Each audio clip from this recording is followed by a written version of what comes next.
Well, good morning. A little after 5 this morning. 5:16. I got up about 5 o'clock. Little guy woke me up. I guess he heard something outside. I looked out, there wasn't nothing. He just wanted to get up. Now he's tearing up stuff. He's pulling off the blankets off the bed so he can see them off his mama. Crazy little dog. It's probably part of the trouble about living alone. That's what I'm going to talk about this morning. Living alone. Secret of living alone. Well, let's see. It was last year, I think it was. Or the year before. One or the other. I woke up and my back was, I couldn't move. I was paralyzed in my back. I'd fell earlier that day. And that morning, I was paralyzed, basically.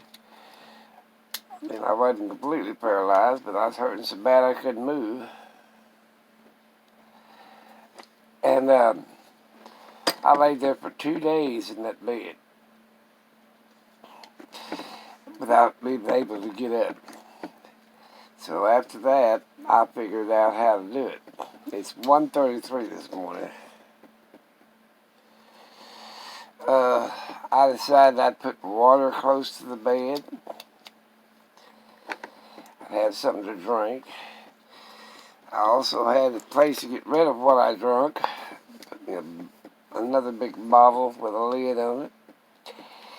I moved me a mini fridge there where I could reach and get cold water, a snack, or whatever else I needed.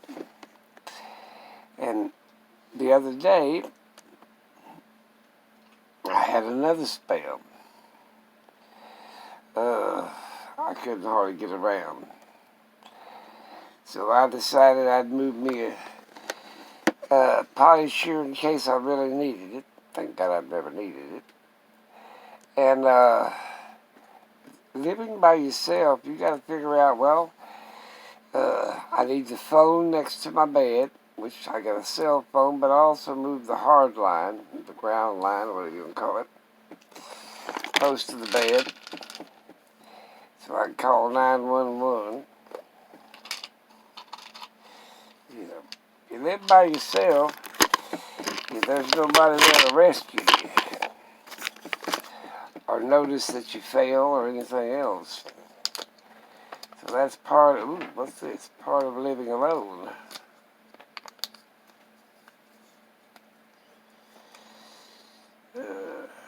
I gotta call him. But anyway, just think about it. There was a friend of mine named Jerry.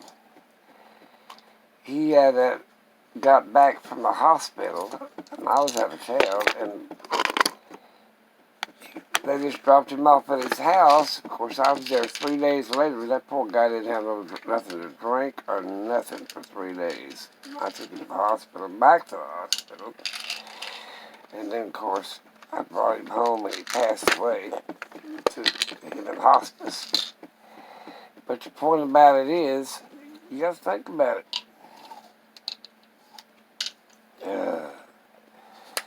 What are you going to do if you are by yourself? That's when I moved a mini fridge within arm's length of me. I put a week's worth of water, a week's worth of snacks, a jar to urinate, and then I moved a porta potty there, which would make a place to sit down where I could, if I had to slide out of bed. Sometimes you can move around a little bit, you just can't walk. And I also moved a wheelchair where I could get around to it, or a walker and a cane and everything else. Didn't I see hear that? That's what I have to wake up to this morning. Boston. My vitamins. If you had any medicines, I put a little container of a week's worth of medicine there by the bed. Therefore, if I can't get up, I at least get my medicine. I think I got everything covered, though.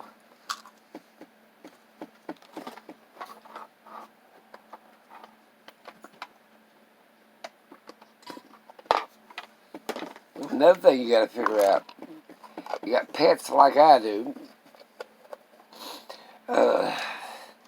I've made arrangements with a friend, and I've also made arrangements with the vet to house him if I go in the hospital for a week or two. That's why that way I can just call the vet, and have him picked up and took him to storage till I get back. And then if something happens to me, that's where my friend comes in. And my daughter to distribute my dogs. Let's see what else I got covered. And there's something else that's important. And, you can go down to the fire department and you can leave a house key so that when if you call 911 and your door, you can't get out of bed and your door's locked, they won't bust your door down. They can just take the key and open the door up. And hide one in the yard. So you can tell them, hey, there's one over here, and you can pick up the key and come in and see if, get me out and get me to the hospital.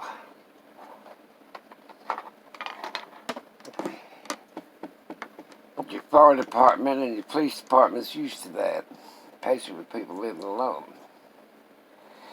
That way they won't have to break a door down. Then it'd be unsecure when you're in the hospital. Just leave a key with the fire department or the police department, or both of them, like I did. Leave a key with a neighbor. Hide one in the yard. Yeah, that way they can come in and go and take you to the hospital and your house will be locked up. Oh God, guys. He's the one that tears up that cover off of the bed. He's wanting to get on the cover. I don't know what people are going to do paying that high electric bill this month. I got every light in the house, so I'm on that average billing. I hope the hell that does something. The people that live alone needs to prepare themselves for and take care of the problem of living alone.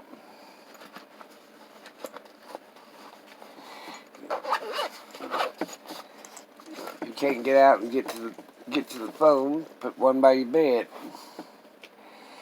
Put water by your bed. Put your medicine by your bed. You know. That's what my motto's been.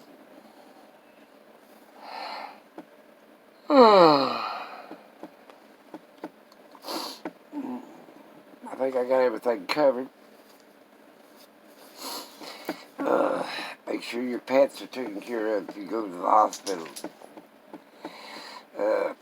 Make sure you call a kennel to come get them. You know, have all this wrote down by your bed. Phone number to a kennel. You know, that way they can, you know, if something happens to you, you know, they can pick it up. Ow! Oh, she took your blanket away from you. I'll teach you the lesson.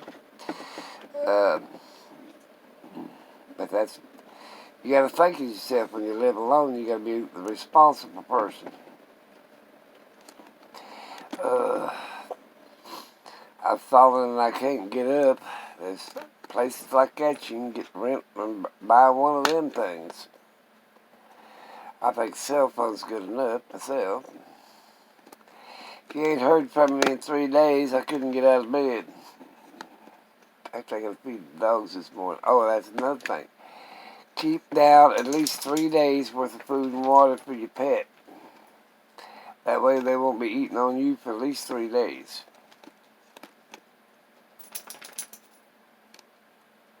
Baby goes left. You chased Mama plumb off. Well, that's what I got to do this morning. Make sure the feeder's full. Yeah, I got an automatic feeder and automatic water, and I make sure there's always a week's worth of food and water, and probably even longer. Gotta go, take care of yourself, and remember, living alone means that it's all responsible and left up to you to take care of things. Take care and have a great day.